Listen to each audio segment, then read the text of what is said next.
Welcome back to another FPL video. This will be the transfer tips for Game Week 20. There are still some games left to be played in Game Week 19, so some stats could be, of course, a bit out of date by the time this video is published and also when you see it. But there's also going to be the team selection video, and that will have all my updated rank and points, so be sure to check that out as well. If this video gets over 200 likes, there'll be a team selection video tomorrow on the Friday, and then the deadline stream on the Saturday, the 30th of December, for Game Week 20. I'm going to talk about 10 players in this video to buy, hold, sell, and skip. Let me know if you disagree or agree with those selections. But without further ado, let's jump straight into this video.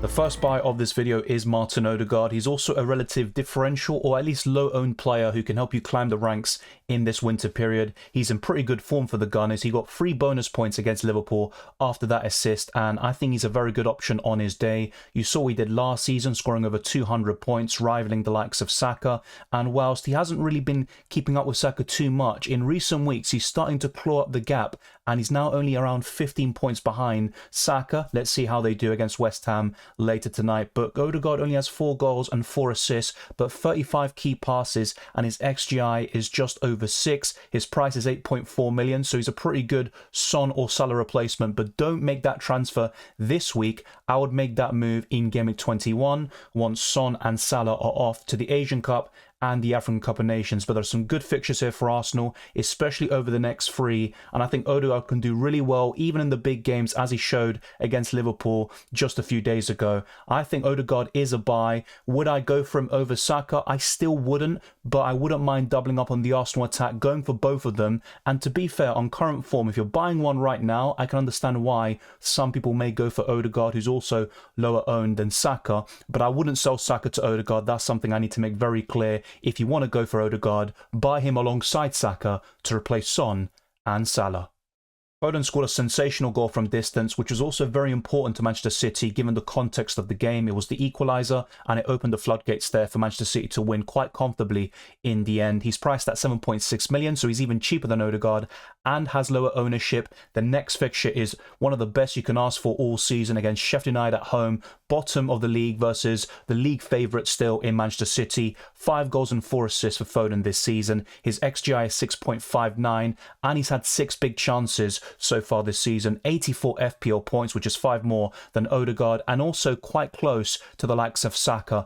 I think Foden is another one who's a great Son or Salah replacement from Game Week 21 onwards, and you can even buy him this week, but I wouldn't sell Son or Salah. I have to keep stressing that. Don't sell those two in Game Week 20. Just delay that move to Game Week 21 if possible. I don't think it's worth it, especially given the news of Erling Haaland, which I'll cover in this video. But for me, Foden is a buy, and behind Haaland, I would argue is the best Manchester City asset at this moment in time.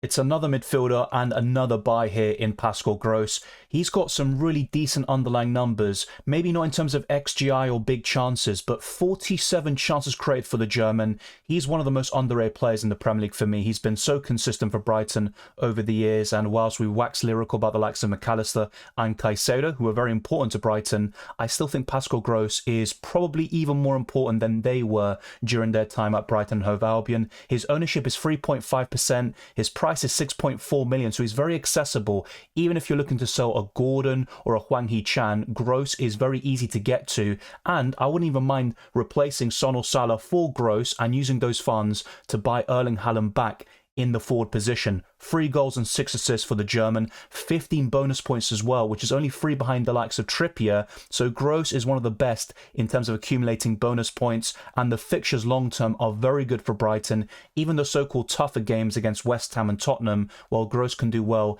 in those fixtures. Let's see how he does against Tottenham tonight, and then of course in a couple of weeks' time when he faces them away from home. And the fixtures in between look very encouraging against Wolves, Luton and Crystal Palace. So for me, Gross is a buy, and he's probably the best Brighton asset by some distance. Could it be Pep Guardiola being truthful about an injury, especially one that everyone wants to know about, in this case about Erling Haaland? I mean, it's quite refreshing. Hopefully he keeps on doing it in the future. And these were the following comments by Pep Guardiola before and after the game. He said, Still, he's not with the team. He feels better, but he hasn't made one training session with us. Hopefully in January, he can come back with us. And then after the game, he said it's not a stress or fracture, but a question of when the pain will disappear. Hopefully in January. He's not like Foden, who is small and skinny. Erling is huge, so it's difficult at times. He'll be fine, and when he is, he'll be back in play. That Foden comment was definitely not necessary, but if Pep Guardiola is being truthful, Erling Haaland will miss Game Week 20 against Sheffield United at home, and he'll be available maybe from Game Week 21. It could be a bit later than that, but he's going to miss Game Week 20. I still think for those that kept hold of Haaland, they should continue doing the same. I know it's very frustrating because a big part of that reasoning to hold him was that Sheffield United fixture, and you maybe missed opportunities to go for Solanke or other forwards like Chris Wood, who have been doing really well in the last couple of weeks. But for me, Erling Haaland is still a hold. I'm still looking at routes back to him. But with this news, it's ideal for those that sold him recently and want to get him back fairly soon, because you can keep the likes of Son and Salah for one more week. You don't need to downgrade others like Trent either, and you can buy Erling Haaland when he's available, possibly for 2 free transfers as well. So it's ideal news for those that sold him. But if you still have Haaland in your team, and by the way, it's 59.2% of the FPL populace who still have the Norwegian in their teams, I'd still hold on to him because he could be back very soon. By Game Week 21 or 22 even, another plum fixture there against Burnley at home. So Erling Haaland is a hold. Let me know if you disagree down in the comment section below. If you do sell him this week, you'd probably want him back in 1 or 2 weeks' time. So I think he's a hold. Remember, there's also a January kind of break in the Premier League. We've got FA Cup games in the first week around the 7th of January. So he could be back very soon in FPL terms. As a result, it's not worth selling him if you still have him in your FPL team. The same can be said for Salah and Son, as I've mentioned throughout this video. With Erling Haaland unlikely to feature in Game Week 20, there is no need to sell Salah or Son prematurely. They still have one more week left before they go off to the African Cup of Nations and the Asian Cup, so keep hold of these assets. There's no need to sell them. Maybe in the case of Hwang Hee-chan, if you've got him and Salah and Son, I'd rather sell Hwang first, especially if he is injured. He was subbed off due to an injury there. But with Salah, he's fully fit, facing an off-form Newcastle, who have one of the worst records away from home in the Premier League this season. And Salah's only blanked once at Anfield, which was against Manchester United in shocking fashion. He's priced at 13.3 million. His ownership is 55.2%. 12 goals, 7 assists, an XGI figure of 15.74, and he's got the most FPL points of any player this season. I think he's a great captaincy shout in Game Week 20, probably number 1 or 2, as I'll discuss in my team selection video and the deadline stream. And of course, Salah will be blanking in most of the fixtures you see on screen. Bournemouth away, Chelsea at home, possibly Arsenal away and Burnley at home as well, depending on how far Egypt go in the African Cup of Nations. But keep hold of Salah for Game Week 20, and you can sell him in Game Week 21. Watkins has blanked in 4 of the last 5 game weeks, and there are some people who are looking to sell Watkins to an Alvarez or a Solanke, and I can understand why, but I still think Watkins is better than those two in the long term, particularly compared to Alvarez, and Watkins always offers a threat. He has been very frustrating recently, and a lot of times that some people sold him, like myself, we have been burned by that transfer. But throughout the whole season, I've recommended holding Watkins whenever possible, and I'm going to say the same thing right now. Do not sell him ahead of Burnley at home. I know they've been pretty decent in the last couple of weeks, but Burnley are still a plum fixture for any team, and Aston Villa should bounce back after a disappointing week at Villa Park, also with some key players coming back from suspension or injury. And Watkins' ownership is over 51%, 9 goals and 9 assists for the season, 16 big chances, 112 FPL points, 27 key passes, and 50 shots in the box, which is more than Salah. So Watkins is an easy hold. Do not sell him. Even to Solanke, who's been the most informed forward in the last couple of weeks, I'd still rather have Watkins in my FPL team. We are now onto the sell section, and I talked about holding Trippier very recently. He had Luton Town away and Nottingham Forest at home, but no clean sheets in those games, no bonus points or assists for Trippier. I do still back him to bounce back in the long term, but over the next 3 game weeks, I see no clean sheets here, and I think Trippier's ceiling will be quite low. If you want a premium defender, go for Trent. He's by far the best defender at this moment in time. Trippier still has quite high ownership. He hasn't gone down much in the last couple of weeks, but I would expect that to change over the coming days. He's got 7 assists for the season, 18 bonus points. His expected assist figure is almost 6. 85 FPL points overall. I still think Trippier is a great long-term option, but for the next 3 game weeks, he's worth selling, and it's just very difficult for me to advocate keeping him at this moment in time. I've recommended Gordon for a long time now, and he has delivered in abundance. His FPL points is 92 for the season. His XGI is 7.8. 6 goals, 6 assists, 9 big chances created, and only 1 blank at home, which came against Nottingham Forest. And I think with the next 3 fixtures coming up, Gordon is a sell, and there are better midfielders right now who have better fixtures, and I also back them to have a much higher ceiling over the next 3 at least. Around Game Week 22, I would argue that Gordon would become a buy once again, and it's not the worst thing to do in terms of holding him. If I had to pick one Newcastle asset to hold right now, it would be Gordon, because he could still deliver at least 1 return over the next 3, and he's very cheap, so you could bench him over this time frame. But I'd still sell him. I think there are better midfielders to go for, like I covered in this video, and there are others like Diogo Jota who will come into our thinking very soon. So for me, Gordon is a sell, but that could change very soon.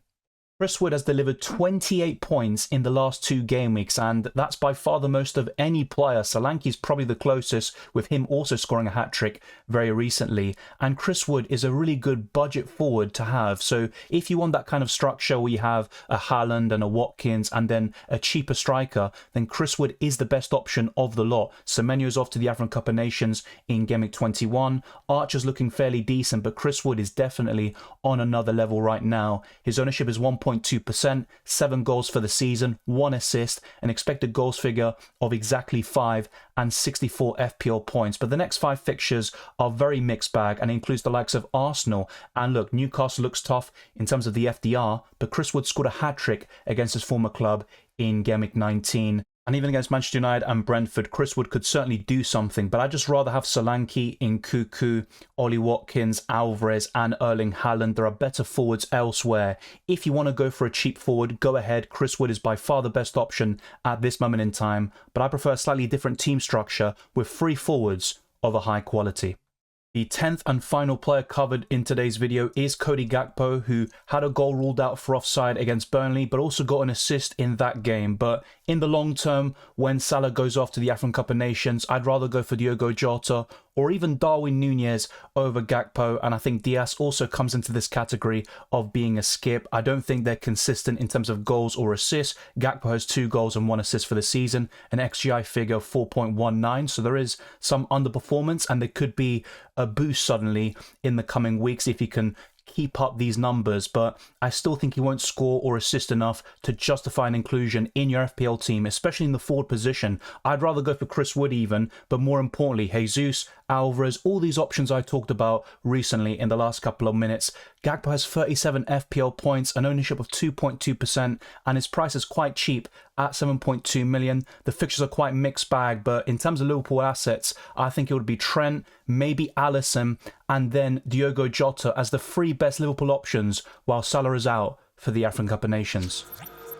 And there we have it, 10 players to buy, hold, sell and skip in Game Week 20. A key summary is, if you still have Erling Haaland, I'd keep hold of him, but do not buy Erling Haaland back because it looks very unlikely they will feature against Sheffield United if Pep Guardiola is indeed being truthful, of course. If you have Son or Salah, definitely keep hold of them for Game Week 20, then start looking to sell in Game Week 21. And I've covered many other options like Trippier and Gordon, who are very popular, and also differentials like Pascal Gross, who I think could be a really good option over the next few months. Thank you very much for watching this video. If you enjoyed it or found it useful, then be sure to smash the like button and subscribe for new. Let's get this video to over 200 likes, and there will be a team selection video and also a deadline stream for Game Week 20. Let's also keep on pushing to get even more subscribers. The next goal is 23,000. We got to 22,000 on Christmas Day, so thank you very much for all your support. You can also follow me on Twitter and Instagram, DylanRCM, and check all the links in the description below for the Patreon, Championships Discord server, the FPL League and Draft Pound. It's all there for you. A huge shout out goes to channel members, patrons, those are sending super chats